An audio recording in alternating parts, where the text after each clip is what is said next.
What happens in case of a unit holder's death?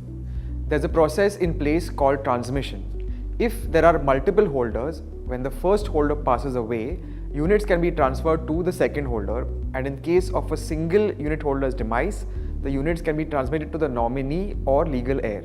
If the deceased had made the mutual fund investments through a broker, mutual fund distributor, or any other intermediary, the survivors can take help of the intermediary.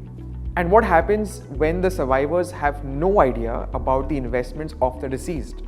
Yes, there is a chance this could happen. The two popular RTAs, Registrar and Transfer Agents, CAMS and KFintech, help investors with KYC documentation and change of personal details.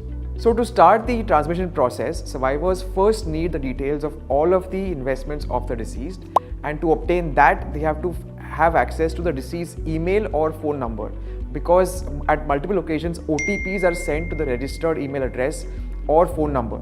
Similarly, to obtain the details of mutual fund holdings of the deceased across different fund houses, survivors can generate a CAS, Consolidated Account Statement, through the website of any RTA. These are the details that you can get from the CAS.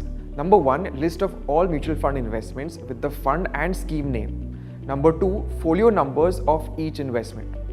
However, the transmission process also requires some other details which cannot be provided in the CAS.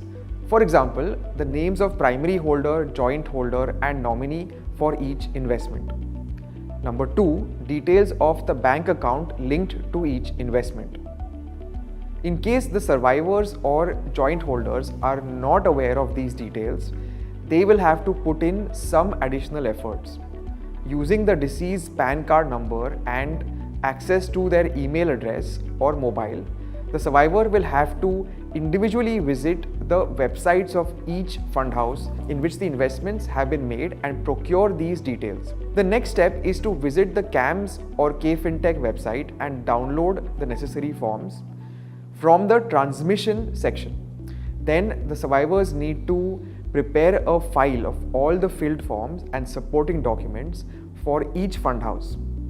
It is important to keep in mind the quantum of investments, as the list of supporting documents differs depending on the size of investment and the joint holders or nominees appointed by the deceased. Here's what you need to do in addition to all that I have mentioned along with the filled form: an original death certificate or a copy of the attested death certificate, which are required for all transmissions, and depending on the situation, bank mandate, cancelled check, PAN card of joint holder or nominee, and further supporting documents may also be required.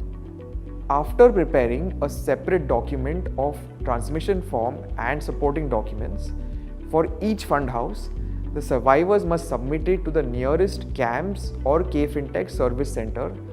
Post the submission, the fund houses can take 5 to 10 working days to process the request. Now let's say the survivors have no access to the deceased email address or phone number. What happens then? In such cases, the process is longer. The first thing the survivors need to do is visit the nearest CAMS or KFintech service center along with the PAN card and death certificate of the deceased. They may also be required to furnish some proof that they are the legal nominees or survivors of the deceased. On visiting the service center, they will be able to not only procure the necessary details of investments, but will also be provided the forms that need to be filled and submitted for transmission of mutual fund investments.